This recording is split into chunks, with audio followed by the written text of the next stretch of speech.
Sleep.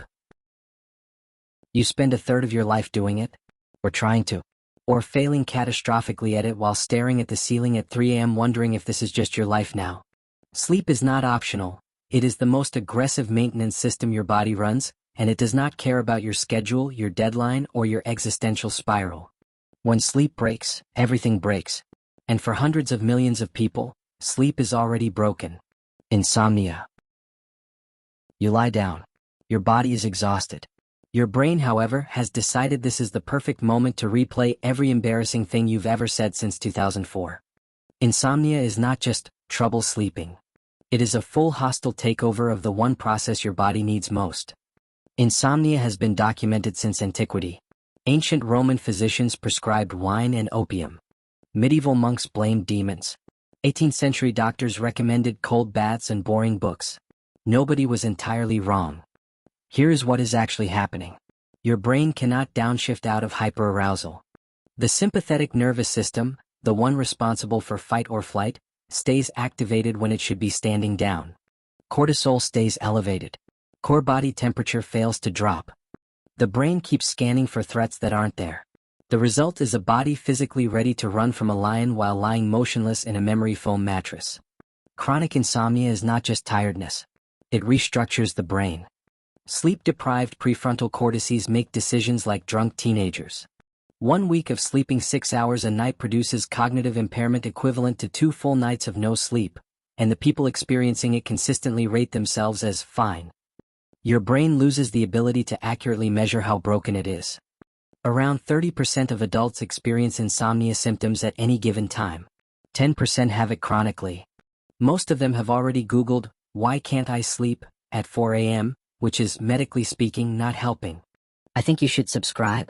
You're already here learning about your body from a dachshund. Might as well commit. Sleep apnea. You are asleep. You stop breathing. Your brain panics, jolts you awake just enough to gasp, then you fall back under, and you remember none of it. This happens dozens, sometimes hundreds of times per night. You wake up rested, and wonder why you feel like you've been hit by a truck. Sleep apnea was formally described in medical literature in the 1960s, though humans have been snoring themselves half to death for considerably longer. The word apnea comes from the Greek for without breath. Ancient Greeks were apparently very literal. In obstructive sleep apnea, the most common form, the muscles of the throat relax during sleep and physically collapse the airway. Oxygen saturation drops. Carbon dioxide builds up. The brain triggers a micro-awakening to restore breathing. In central sleep apnea, the brain simply forgets to send the signal to breathe at all. The brainstem astonishingly loses the memo. Untreated sleep apnea doesn't just make you tired. It doubles your risk of hypertension, triples your risk of stroke, and significantly increases your chance of developing type 2 diabetes and heart failure.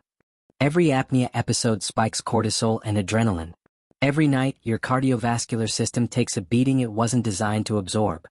The CPAP machine on the nightstand isn't optional equipment, it's damage control. Nearly 1 billion people worldwide have sleep apnea. 80% are undiagnosed. The most common symptom, according to their partners, is snoring loud enough to require separate bedrooms. Narcolepsy. Your brain does not know the difference between awake and asleep. Not as a metaphor. Literally. The neurological switch that keeps those two states separate is broken, and at any moment, mid-sentence, mid-laugh, mid-drive, your brain can decide sleep is happening now.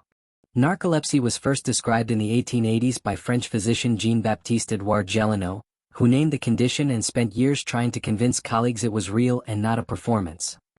His patients fell asleep standing up. Nobody believed them. The cause, identified in the late 1990s, is the destruction of neurons that produce orexin, a neuropeptide responsible for maintaining wakefulness and stabilizing sleep-wake transitions. In type 1 narcolepsy, up to 90% of these neurons are gone. The immune system attacks and destroys them, usually in adolescence, usually permanently.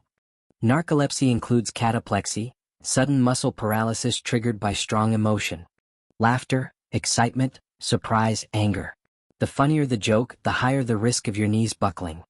The brain, in its infinite wisdom, couples wakefulness loss with joy. You laugh too hard and collapse. There is no dignified way to explain this to a first date. Narcolepsy affects approximately 1 in 2,000 people. Most wait an average of 10 years from first symptoms to diagnosis. In that decade, most are told they are lazy, depressed, or not trying hard enough. Sleep paralysis. You wake up. You cannot move. Something is in the room. You are completely conscious, completely immobile, and your brain is generating hallucinations with the conviction of someone who has not slept in 4 days. This lasts between seconds and minutes and feels like hours. Every major culture in human history has a demon for this. The English called it the night hag. Scandinavians blamed a creature called the Mara, the origin of the word nightmare. West Africans described a witch sitting on the chest. Newfoundlanders called it the old hag. Across centuries and continents, humans independently invented supernatural explanations for the exact same neurological malfunction. During REM sleep, your body is voluntarily paralyzed to stop you from acting out your dreams. Sleep paralysis occurs when you regain consciousness before the paralysis lifts. The sensory cortex, still half in dream state, populates the room with threats. The weight on the chest is the physical sensation of breathing effort against a paralyzed body. The hallucinations during sleep paralysis are not random. They cluster into predictable categories across all cultures. An intruder in the room, a creature on the chest, a sensation of floating. This is not coincidence. It is your brain running the same threat simulation software it has run for 50,000 years, misfiring in the wrong context, producing nearly identical monsters in every time zone on Earth. Up to 40% of people experience sleep paralysis at least once. 8% experience it regularly. None of them find it funny. Not even in retrospect. Sleepwalking. You are asleep, upright, navigating furniture, sometimes leaving the building. Your motor cortex is running. Your consciousness is not.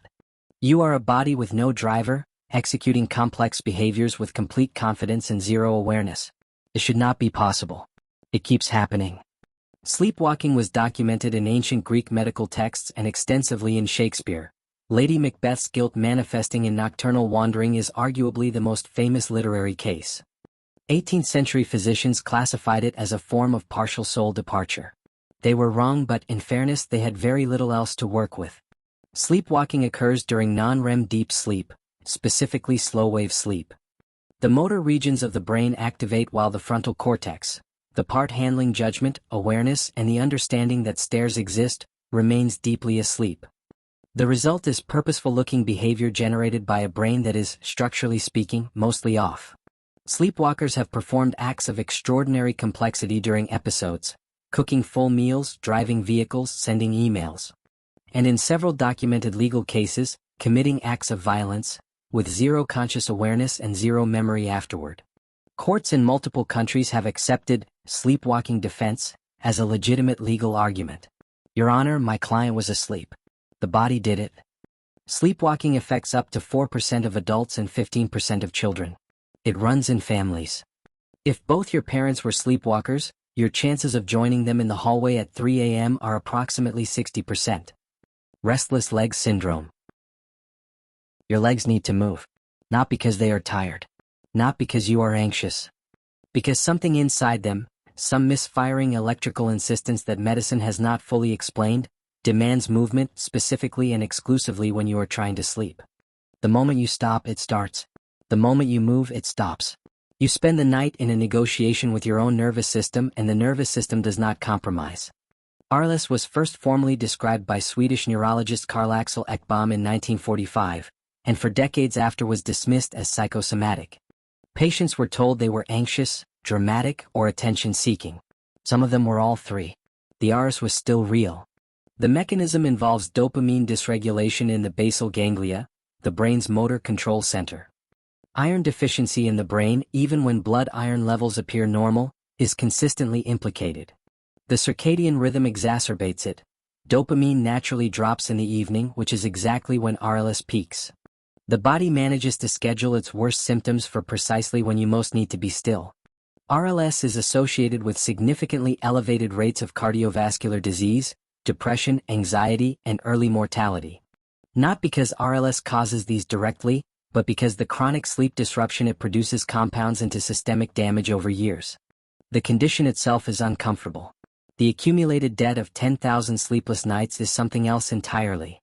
RLS affects between 5 and 15% of the population. It is most common in middle-aged and older adults, worsens with pregnancy, and has no cure. The best available treatments manage symptoms well enough that sufferers can sleep. Well enough is doing a lot of work in that sentence. Outro. Sleep is not a passive state. It is an active, aggressive, non-negotiable biological process that your body will attempt to collect with or without your cooperation. Skip it, fragment it, disorder it, and it will reclaim the debt in cognition, cardiovascular health, immune function, and years. The 6 conditions covered here affect, collectively, more than 1 billion people worldwide. Most of them look fine. Most of them are running on a deficit they have stopped noticing. The brain, as established, is terrible at measuring its own damage. Sleep well. Or, statistically speaking, try.